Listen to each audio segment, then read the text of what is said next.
Hadis pertama dari Jabir, qumtu an yasari Rasulillah sallallahu alaihi wasallam fa akhadha bi yadi fa adarani hatta aqamani an yaminihi thumma jaa jabbaru bani Sakhr fatawadda'a thumma jaa fa qama an yasari Rasulillah sallallahu alaihi wasallam fa akhadha bi aidina jami'an fadafa'na hatta qumna khalfahu.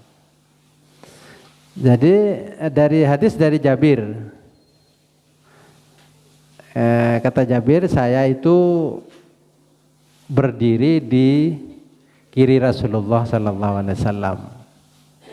Jadi Rasulullah sholat, lalu Jabir itu berjamaah dengan Rasulullah, tapi berdiri di kiri, berarti berada di sebelah kirinya. Nah, oleh Rasulullah itu diputar, didorong menuju kanan, sehingga Jabir itu salatnya di sebelah kanannya Rasulullah. Nah, setelah itu datang satu orang lagi masuk, Jabbar bin Sakhr itu masuk salat di sebelah kirinya Rasulullah. Tadi kan Jabir di sebelah kiri, diputar oleh Rasulullah agar menuju kanan, dia di sebelah kanan. Nah, orang yang baru datang itu mengimbangi di sebelah kiri. Nah, itu. Nah, setelah itu oleh Rasulullah didorong keduanya itu menuju ke belakang, sehingga tidak di sebelah kanan, tidak di sebelah kiri lagi, sehingga sekarang dua-duanya berada di belakang. Nah, itu. Sehingga inilah yang dijadikan dasar oleh mayoritas ulama. Hadis ini diriwayatkan Imam Muslim. Nah, inilah yang lalu dijadikan dasar para ulama, mayoritas ulama, bahwa kalau makmumnya dua, maka itu berada di belakang imam. Tapi kadang begini, yang kita temui itu kadang begini. Jadi ada orang sholat, ada orang masuk ke situ, maka sholat di sebelah kanannya. Tiba-tiba masuklah satu orang lagi, justru di sebelah kirinya. Sehingga seimbanglah antara kanan dengan kiri. Nah, makmumnya di tengah-tengah. Nah, itu menurut mayoritas ulama, maka imam itu mestinya mendorong makmum menuju ke belakang. Coba permasalahannya kalau makmumnya itu tidak paham, pas didorong ke mana? Ke belakang, lalu atau ikutan tidak mau, itu makmumnya tidak mau. Nah, itu masalahnya di situ.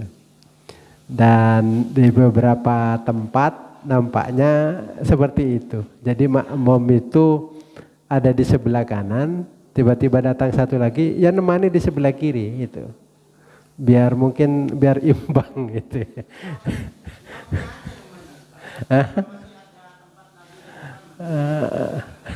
Lebih baik ngikuti Rasulullah, didorong ke belakang itu. Dicoba saja didorong, biar orang itu ngerti bahwa Rasulullah dulu pernah mengerjakan seperti itu. Didorong saja ke belakang. Takut nanti kalau imamnya maju, pas makmumnya maju juga itu imam.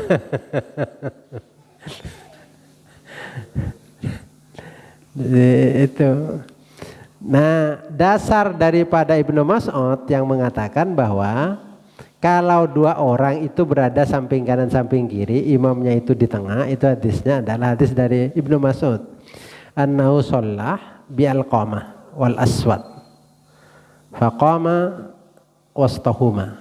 Ibnu Mas'ud itu sholat bersama al-qamah dan al-aswad. Nah, itu Ibnu Mas'ud itu berdiri di tengah, tidak di depan. Nah, hadis ini disandarkan kepada Rasulullah SAW, tapi ada ulama yang mengatakan ini adalah pendapatnya Ibnu Mas'ud. Gitu. Nah, menarik yang disampaikan jumhur ulama adalah yang mengatakan bahwa hadis daripada Jabir yang mengatakan bahwa kalau makmumnya 2 itu berada di belakangnya imam, itu menunjuknya yang paling afdal itu seperti itu. Jadi paling afdal makmum itu berdiri di dua makmum itu berdiri di belakangnya imam. Tetapi kalau seumpama berdiri di samping kanan samping kiri, ya boleh. Boleh. Hanya tidak afdol. Yang afdal itu ke belakangnya. Artinya seandainya lalu ada orang kanan kiri, ya tidak lalu sampai membatalkan sholat. Tetap boleh dilakukan. Tetap boleh apa yang dikerjakan itu boleh. Itu. Nah, ada yang seperti itu. Ada yang kejadian seperti ini.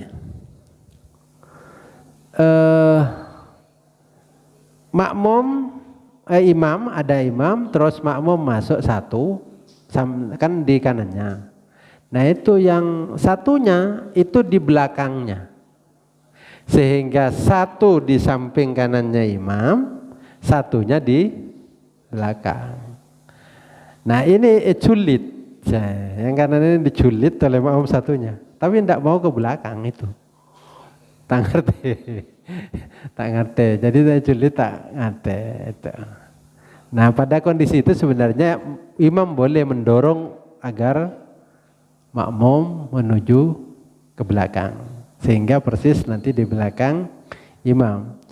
Nah, saya lihat kejadian pernah sampai selesai sholat, jadi satu di samping kanan, satunya lagi di belakang itu, sampai selesai.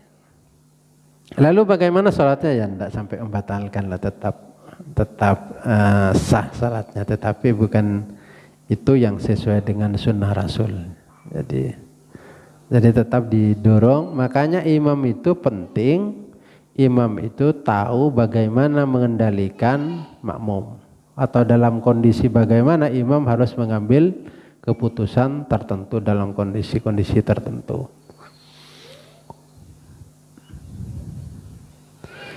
Nah, itu terkait dengan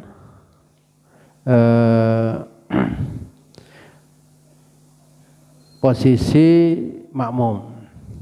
Sekarang yang kedua tentang mauqiful mar'ati minal imam. Jadi posisi perempuan di antara imam. Jadi gimana posisinya perempuan terkait dengan imam. Jadi wa ammas sunnatul mar'ati an taqifa khalfar rajuli awir rijali. Jadi sunnah perempuan itu berdiri di belakang laki-laki, satu laki-laki atau beberapa laki-laki. In kana hunaka rajulun siwal imam aw khalfal imam in kanat wahdaha. Jadi kalau perempuan maka di belakang laki-laki. Bagaimana seandainya laki-lakinya satu, ya tetap di belakang satu itu.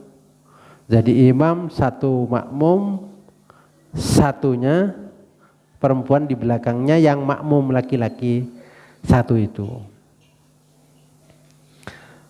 Jadi itu ulama tidak ada perselisihan itu. Jadi tidak ada perselisihan ulama bahwa perempuan itu di belakangnya. Jadi dalam hadis Bukhari dikatakan anna nabiyya shalla bihi wa bi ummihi aw khalatihi qala fa aqamani an yaminihi wa aqamal mar'ah khalfana. Jadi Anas itu mengatakan saya berdiri di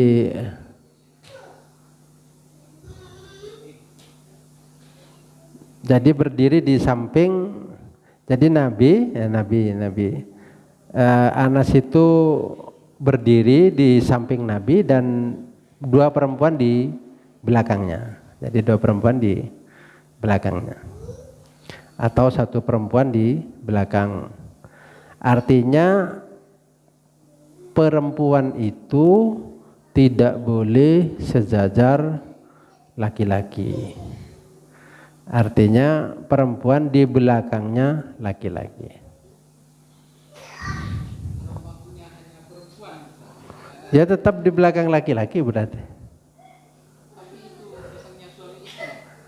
Di belakang laki-laki tetap. Jadi imam suaminya, terus makmumnya kan istrinya sama. Ya tetap di belakangnya, tidak di sampingnya maksudnya. Di belakangnya, jadi di belakangnya tidak perlu menyamping, di belakangnya. Di belakangnya. Dikatakan di belakangnya karena persis di belakang. Bagaimana kalau menyamping ya tidak apa-apa kalau yang penting di belakangnya. Yang afdal itu persis di belakangnya. Nah persoalannya seumpama rumahnya kecil. Kalau di belakangnya tidak bisa, ya tidak muat. Jadi bisanya di belakangnya tetapi sedikit di sampingnya. Nah, kalau persis di belakangnya tidak bisa karena terbatasnya tempat. Maka itu di sampingnya, tidak apa-apa. Bisanya ya seperti itu, bukan afdolnya. Bisanya tempatnya sudah seperti itu. Tapi kalau ruangannya luas maka di belakangnya.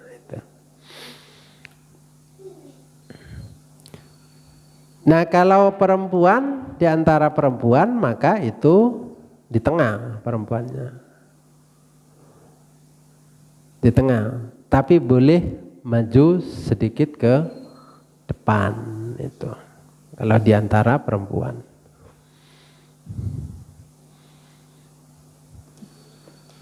Terus selanjutnya yang ketiga mauqiful wahid minal imam. Posisi orang sendirian dari imam. Sunnatul wahid, kesunnahannya orang yang sendiri itu indal jumhur ayyaqifa an yaminil imam. Itu berdiri di sebelah kanannya imam, tadi sudah itu. Yang sudah disampaikan. Jadi kalau sendiri berdiri di sebelah kanannya imam. Inilah pendapat jumhur ulama. Nah, yang namanya fikih itu mesti ada yang lalu berbeda. Wa qala qaumun bal an yasarihi. Tetapi menurut sebagian ulama, di antaranya Sa'id bin Al-Musayyab itu mengatakan di sebelah kirinya, bukan di sebelah kanannya. Jadi kalau imam berdiri maka makmum satu itu di sebelah kirinya. Nah, tetapi kalau jumhur ulama mengatakan mulai tadi itu sebelah kanan. Nah,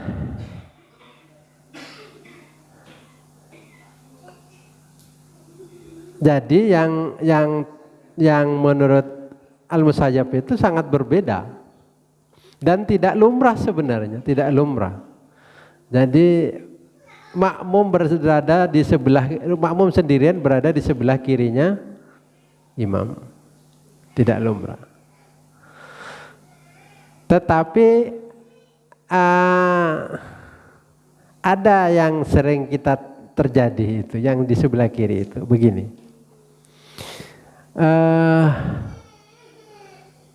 Ada makmum, ada makmum masbuk. Setelah imam itu salat, itu makmum masbuknya itu berada di pojok sebelah sana, kanan kan?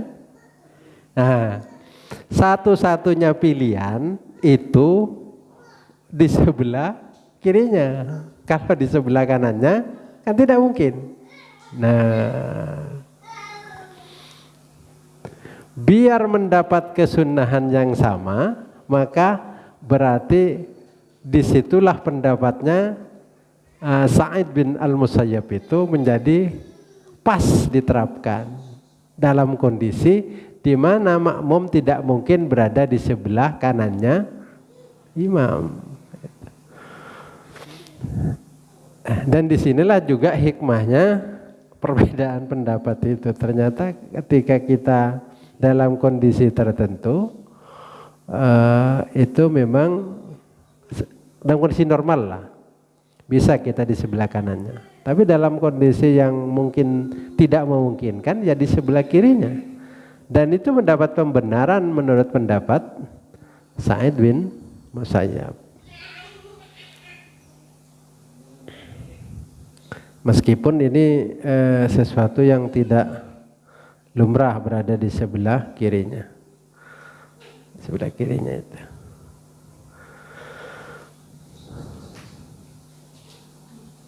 Nah, sampai di sini ada yang ingin menanyakan ya?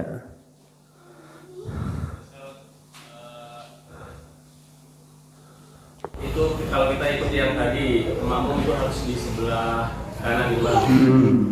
Apakah ketika kita ada makmum di sebelah kiri kita itu pada sampai tahap membatalkan atau gimana? Harus kita pindahkan atau misal kita sholat qobliyah atau tiba-tiba ada yang ngepuh tapi dia tidak tahu dia sholat di sebelah kiri kita, apa harus kita pindahkan yang belum tentu tahu juga kita pindahkan? Maksudnya ada orang sholat qobliyah, tiba-tiba ada orang berjamaah ke kita di sebelah kanan, di sebelah kiri, terus itu sebelah kiri toh satu berarti ya. Nah, menurut seperti yang hadis tadi, maka didorong menuju sebelah, diputer. Ya tidak apa-apa. Artinya sudahlah tidak apa-apa, berarti tidak sampai membatalkan sholat. Tetapi itu yang afdol itu boleh, tetapi tidak afdol. Nah, karena tidak mungkin dipaksakan untuk didorong. Nah, kalau didorong sama apa aku sih.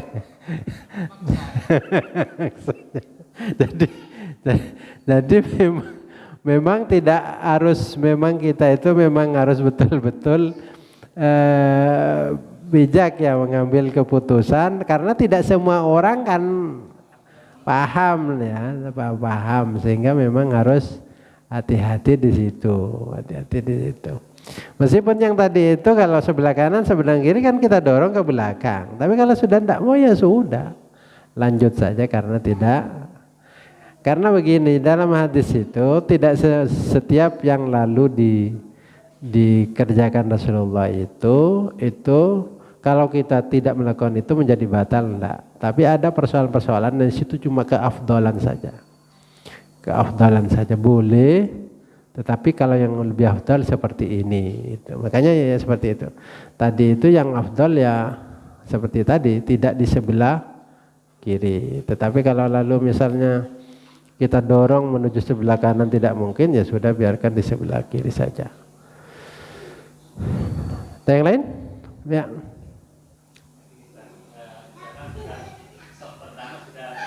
Yuk. Jamaah baru.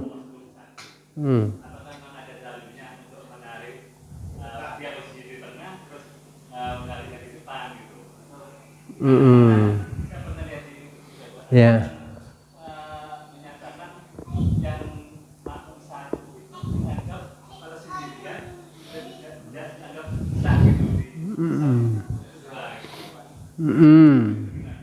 Jadi belum sampai ke sana ya, tapi enggak apa-apa dijawab dulu.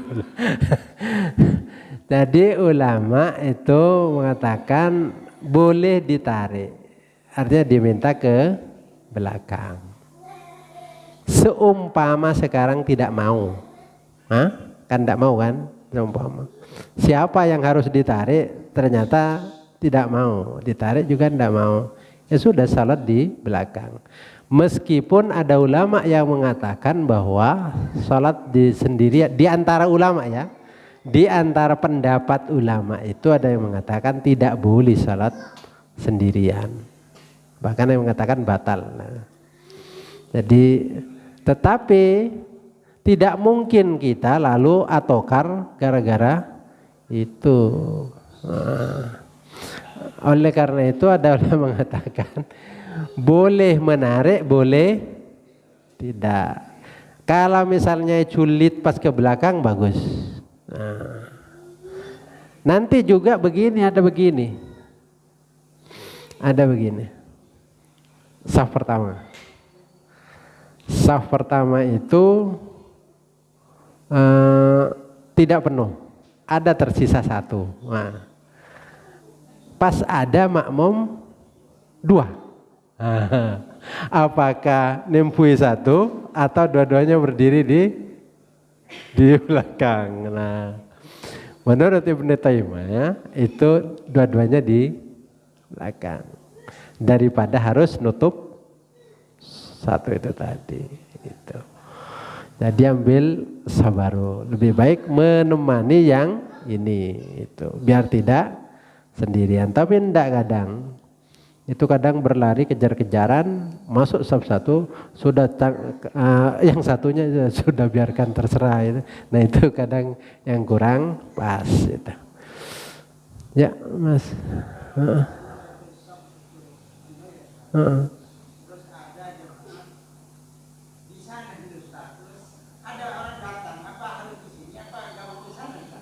Nah itu ada sebelah sini, kadang ada di sebelah sana. Ini dapat ilmu dari mana?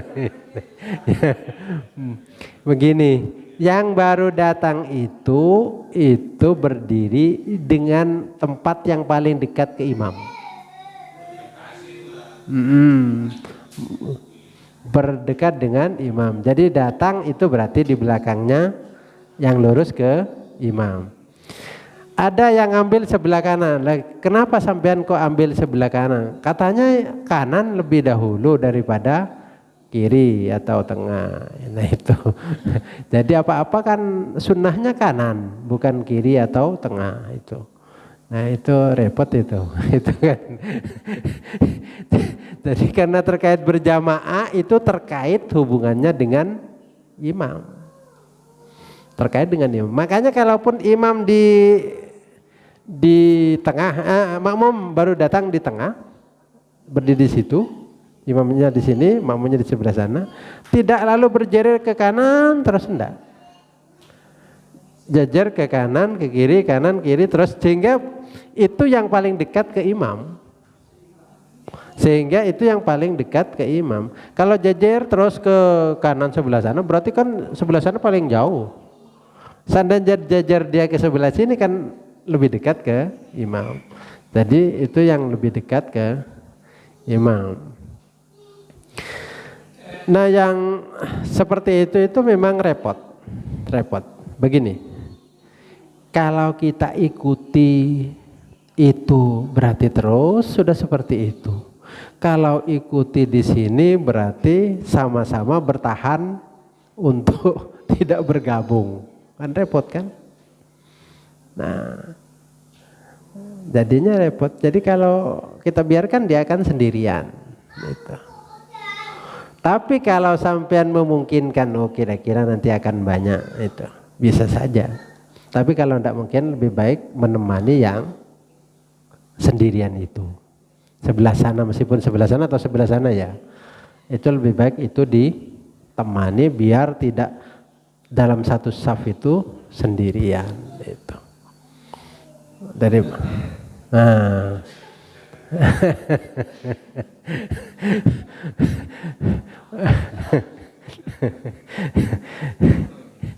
jadi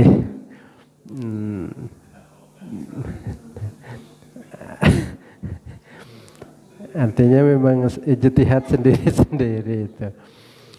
Ya.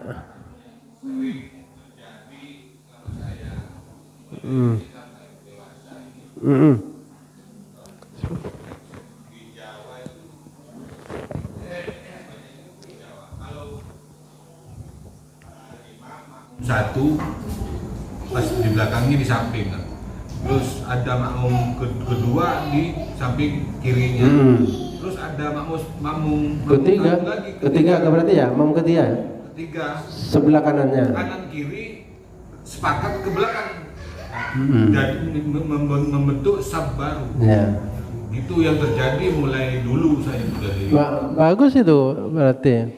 Tapi sebenarnya mulai dari masbuk kedua itu sudah.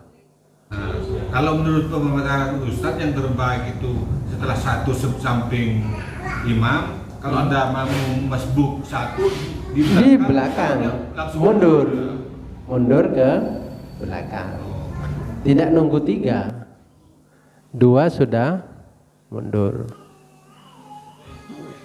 Nah ya, seketika.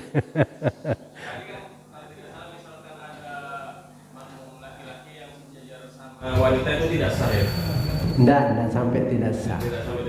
Meskipun ada ulama yang mengatakan tidak sah. Misalkan yang di tengah perempuan, di tengah laki-laki ya. Yang sering terjadi kan kalau misalkan sholat ini kan sampai keluar itu sampai ya ada yang sejajar meskipun jauh, gimana itu? Tidak apa, artinya begini, yang afdol itu adalah di belakang laki-laki. Bagaimana seumpama sejajar, artinya jawaz, boleh.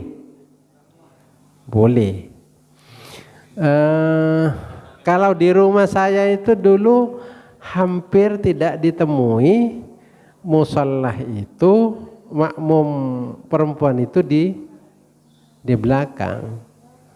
Itu entah bagaimana riwayatnya kok bisa di samping gitu kan ya. Itu bisa saja dulu ya karena terkait dengan desain masjid atau musholanya ya. Tetapi kalau sekarang itu karena sudah sama-sama paham, maka kita temui di belakang makmum laki-laki. Nah itu yang terjadi. Tapi yang tidak sampai membatalkan. Tetapi yang afdal itu tetap di belakang makmum laki-laki. Itu. Ya. Jadi as-salatu khalfas safi. Sampai jam berapa? Isya jam berapa? Oh, 10 menit ya. Saya lanjutkan. Salat di belakang shaf. Ya. Jadi shaf itu yang baik itu rapat dan lurus. Tetapi rapat tidak berdesakan. Rapat dengan berdesakan itu berbeda.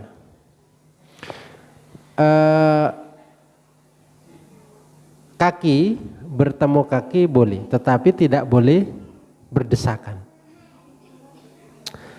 Dan tidak usah mencari kaki ke kaki. Ya.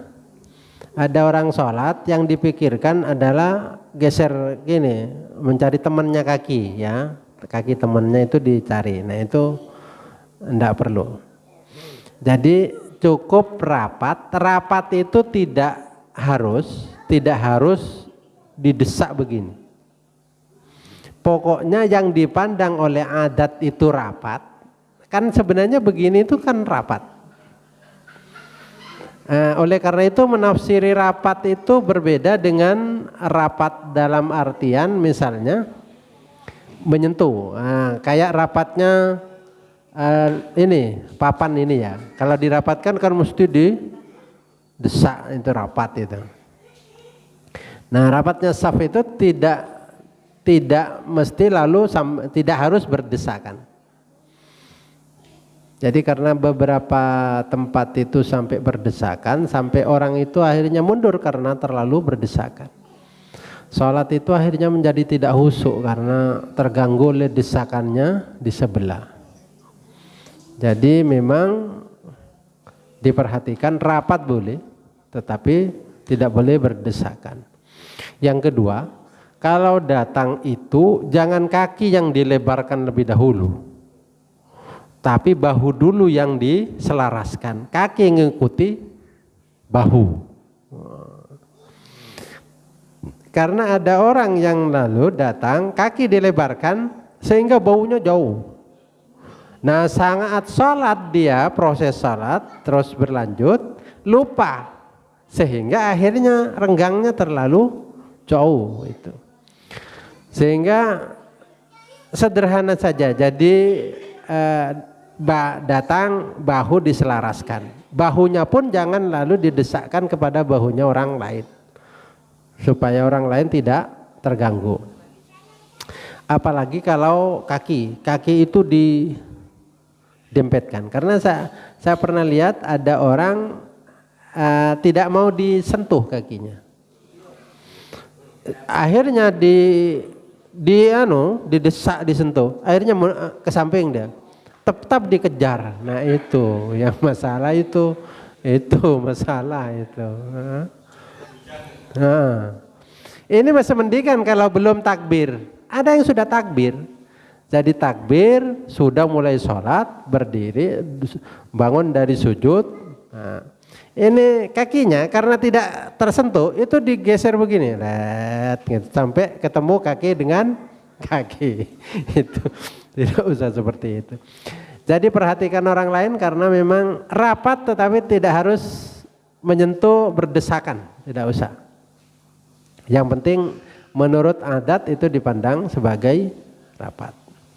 Lurus, nah lurus itu penting. Lurus, yang diluruskan adalah tumit, bukan yang depan. Yang diluruskan tumit.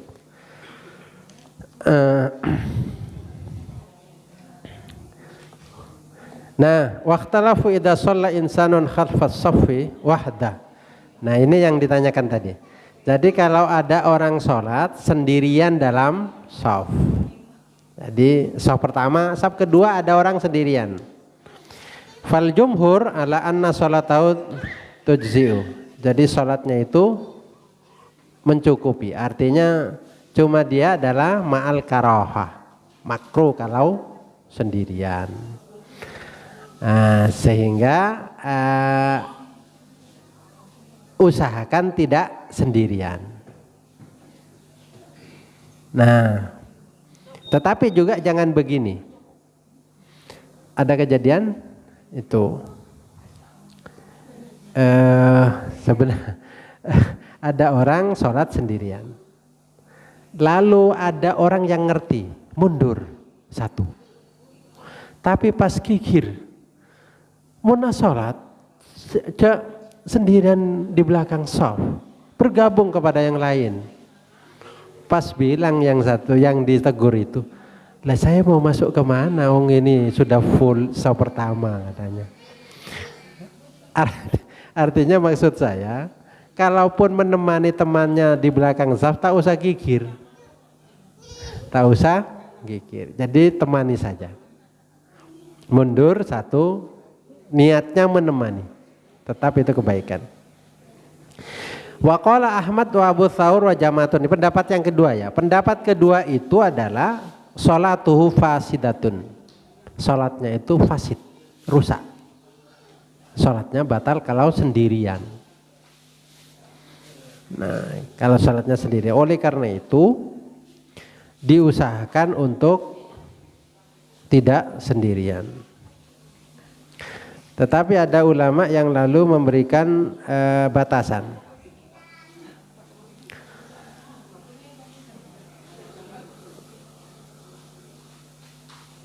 Kalau lalu begini, ini pendapat yang mengatakan bahwa kalau sholat sendirian itu terpisah dari shaf, itu batal salatnya. Itu apabila begini, orang itu sholat sendirian sampai sujud itu sholat sendirian. Nah, itu yang baru dikatakan batal. Tapi kalau sholat sendirian setelah itu datang orang lain, saat ruku kok ya datang orang gabung, nah itu enggak apa-apa, masih enggak apa-apa. Yang lalu jadi masalah itu kalau lalu sampai sujud itu masih sendirian. Nah, itu yang lalu dikatakan batal. Ini bagi yang mengatakan batal. Tapi tidak ada orang yang lalu menginginkan sholat sendirian di belakang shaf. Maka yang menarik adalah pendapat mayoritas ulama yang mengatakan bahwa sholatnya itu ya sah, tidak batal. Cuma itu makruh tadi. Maka karena seperti itu, maka kembali ke yang tadi. Kalau lalu kondisinya 2 orang datang, satunya kosong, maka tidak satu menepati yang kekosongan di saf pertama, satunya di saf kedua. Maka diusahakan tidak seperti itu. Maka diusahakan agar dua-duanya berada di belakang saf dan membiarkan saf yang kosong di saf pertama itu yang di pojok tadi itu. Nah, itu makanya itu yang harus dikerjakan. Nah, sekarang bagaimana kalau lalu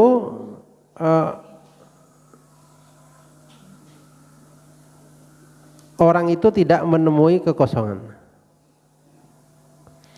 Malam yajid furjatan fis saffi fala yajdibu ilaihi ahadan. Orang tidak menemui kosongnya saf. Dia datang sendirian. Apakah dia menarik salah satu? Nah, itu tadi yang ditanyakan. Apakah ditarik salah satu atau biar salat sendirian? Dhahabal jumhur ila sihhati salatil munfaridi khalfas saffi. Jadi seperti tadi, menurut jumhur orang itu tetap sah salatnya sendirian. Maka disunnahkan untuk menarik, ya, menarik orang yang di depan. Itu kalau mau menarik orang yang di depannya. Jadi disunnahkan untuk menarik sehingga dia menjadi tidak sendirian. Tetapi ada yang mengatakan menurut wa hukiya an Malikin wal Auza'i karahatuhu. Jadi makruh kalau orang itu menarik. Apa kok makruh? Kok orang itu sudah berada di saf depan, kok tiba-tiba mau ditarik untuk sampai ke saf ke depan? Itu sudah luar biasa perjuangannya. Kok enaknya di belakang tiba-tiba narik? Nah gitu kan. Kan gitu. Makanya lalu kan repot akhirnya. Nah, kayak yang satu mengatakan sunnah menarik kalau mau. Nah, yang satu mengatakan makruh kalau ditarik. Oh, orang sudah susah-susah dapat saf pertama, kok yang mau ditarik? Kan itu kan. Jadi, nah artinya perbedaan ini akhirnya memberikan legalitas bahwa orang yang sholat sendirian itu ya tidak apa-apa. Pertimbangannya adalah karena ada orang yang lalu tidak mau bergabung ke belakang. Nah, yang baik itu sebenarnya kalau mau ditarik itu, yang baik itu. Tetapi seperti yang saya ceritakan tadi, jadi ada orang yang yang sholat saf belum takbir, imam belum takbir, ada sendirian. Itu yang satu deret itu tidak ada yang mau mundur. Cuma ada yang baik itu mundur satu. Itu pun si marah-marah. Itu si marah-marah, marahinya, oh sendirian katanya. Carilah teman seharusnya.